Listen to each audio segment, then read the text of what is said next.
ನಮಸ್ತೆ ಸ್ನೇಹಿತರೆ, ಇವತ್ತು ನಾಟಿ ಕೋಳಿ ಮೊಟ್ಟೆ ಆಮ್ಲೆಟ್ ಹೇಗೆ ಮಾಡೋದು ಅಂತ ನೋಡೋಣ.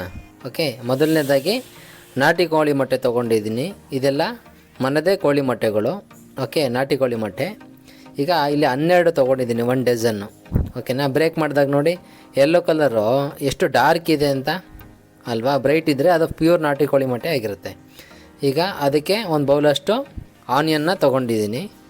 ಅದಾದಮೇಲೆ ಸ್ವಲ್ಪ ಹಸಿಮೆಣಸಿನ್ಕಾಯಿ, ನಿಮಗೆ ಖಾರ ಬೇಕು ಅಂತಂದರೆ ನೀವು ಇನ್ನೊಂದು ಸ್ವಲ್ಪ ಜಾಸ್ತಿ ಹಾಕ್ಕೋಬೋದು.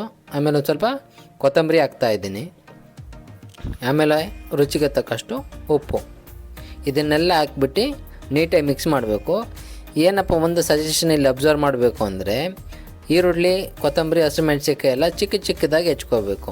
ಅವಾಗೇನಾಗುತ್ತೆ, ಅದು ನೀವು ಎಷ್ಟು ಚಿಕ್ಕದಾಗಿ ಹೆಚ್ಕೋತೀರೋ ಅಷ್ಟು ಚೆನ್ನಾಗಿ ಆಮ್ಲೆಟಲ್ಲಿ ಸ್ಪ್ರೆಡ್ ಆಗುತ್ತೆ. ಆವಾಗ ನಮಗೆ ಈಚ್ ಬೈಟಲ್ಲೂ ಕೂಡ ನಮಗೆ ಫ್ಲೇವರ್ಸ್ ಸಿಗುತ್ತೆ. ಇಲ್ಲ ದಪ್ಪ ಆದರೆ ಏನಾಗುತ್ತೆ, ಒಂದೇ ಕಡೆ ಹೋಗ್ಬಿಡುತ್ತೆ. ಎಲ್ಲ ಆನಿಯನ್ನು ಅದೆಲ್ಲ ಒಂದೇ ಕಡೆ ಹೋಗ್ಬಿಡುತ್ತೆ. ಆಮೇಲೆ ಕೊತ್ತಂಬರಿ ಎಲ್ಲ ಒಂದೇ ಕಡೆ ಹೋಗ್ಬಿಡುತ್ತೆ, ನಮಗೆ ಎಲ್ಲ ಬೈಟಿಗೂ ಸಿಗೋದಿಲ್ಲ. ಆಯಿತಾ, ಆ ರೀತಿ ಚಿಕ್ಕದಾಗಿ ಹೆಚ್ಕೊಳ್ಳಿ. ಆಮೇಲೆ ಒಂದು ಪ್ಯಾನ್ ತೊಗೊಂಡಿದ್ದೀನಿ. ಪ್ಯಾನ್ ತೊಗೊಂಡು ಅದಕ್ಕೊಂದು ಸ್ವಲ್ಪ ಆಯಿಲು, ಕೆಳಗೆ ತಳ ಹಿಡಿಬಾರ್ದಲ್ವಾ. ಹಾಗಾಗಿ ಇಲ್ಲಿ ನಾನು ತುಂಬ ತೆಳ್ಳಗೆ ಮಾಡ್ತಾಯಿಲ್ಲ, ಒಂದು ಸ್ವಲ್ಪ ದಪ್ಪನೇ ಮಾಡ್ತಾಯಿದ್ದೀನಿ ಆಮ್ಲೆಟ್ನ. ನೋಡಿ ಎಷ್ಟು ರೌಂಡಾಗಿ ಹಾಕ್ಕೊಳ್ಳಿ. ಆಮೇಲೆ ರೌಂಡಾಗಿ ಹಾಕಿದ್ಮೇಲೆ ಒಂದು ಸ್ವಲ್ಪ ಥಿಕ್ನೆಸ್ ಜಾಸ್ತಿನೇ ಇದೆ ಇಲ್ಲಿ. ಆಯಿತಾ, ಆಮೇಲೆ ನಾನು ಡಬಲ್ ರೋಸ್ಟ್ ಮಾಡ್ತಾಯಿದ್ದೀನಿ, ಎರಡೂ ಕಡೆ ಸೈಡು ರೋಸ್ಟ್ ಮಾಡ್ತಾಯಿದ್ದೀನಿ ಅಲ್ವಾ. ಮೊಟ್ಟೆಯಲ್ಲಿ ಒಂದು ಬ್ಯಾಕ್ಟೀರಿಯಾ ಇರುತ್ತೆ ಆ್ಯಕ್ಚುಲಿ, ಅದರಲ್ಲಿ ಅದನ್ನು ಮೊಟ್ಟೆನ ಪ್ರೊಟೆಕ್ಟಿಗೆ ಮಾಡಲಿಕ್ಕೆ ಒಂದು ಬ್ಯಾಕ್ಟೀರಿಯಾ ಇರುತ್ತೆ. ಹಾಗಾಗಿ ನೀವು ಮೊಟ್ಟೆನ ಯಾವುದೇ ಕಾರಣಕ್ಕೂ ನೀಟಾಗಿ ಬೇಯಿಸ್ದಲ್ಲೇ ತಿನ್ನಬಾರ್ದು. ಸೊ ಹಾಗಾಗಿ ಡಬಲ್ ಸೈಡು ರೋಸ್ಟ್ ಮಾಡ್ಕೊಳ್ಳಿ. ಎರಡೂ ಕಡೆ ರೋಸ್ಟ್ ಮಾಡ್ಕೊಂಡ್ರೆ ಚೆನ್ನಾಗಿ ಅನಿಸುತ್ತೆ. ಈಗ ಮತ್ತೊಂದು ತೋರಿಸ್ತಾ ಇದ್ದೀನಿ, ಎರಡನೇದು ಅಲ್ವಾ. ನೋಡಿ, ಐ ಫ್ಲೇಮಲ್ಲೇ ಇದೆ, ಬೇಗ ಬೆಂದುಬಿಡುತ್ತೆ ಮೊಟ್ಟೆ, ಹೀಟು ಬೇಗ ತೊಗೊಳುತ್ತೆ.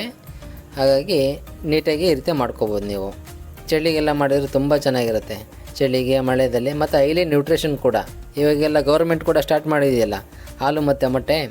ಹಾಗಾಗಿ ಮೊಟ್ಟೆ ನ್ಯೂಟ್ರಿಷನ್ ಅಂತ ನಾವೆಲ್ಲರೂ ಕೂಡ ಅರ್ಥ ಮಾಡ್ಕೋಬೇಕಾಗಿರುತ್ತೆ ಇಲ್ಲಿ ಅಲ್ವಾ. ಈ ರೀತಿ ನೀಟಾಗಿ ಮಾಡ್ಕೊಳ್ಳಿ, ತುಂಬ ಎನರ್ಜೆಟಿಕ್ ಆಗಿರುತ್ತೆ, ಕ್ಯಾಲ್ಶಿಯಮ್ ಇರುತ್ತೆ, ಪ್ರೋಟೀನ್ ಇರುತ್ತೆ. ಈ ರೀತಿ ಯಾವತ್ತೂ ಡಬಲ್ ಸೈಡ್ ರೋಸ್ಟ್ ಮಾಡಿಕೊಂಡು ತಿನ್ನಿ. ನೋಡಿ ಎಷ್ಟು ನೀಟಾಗಿ ಬಂದಿದೆ ಇವಾಗ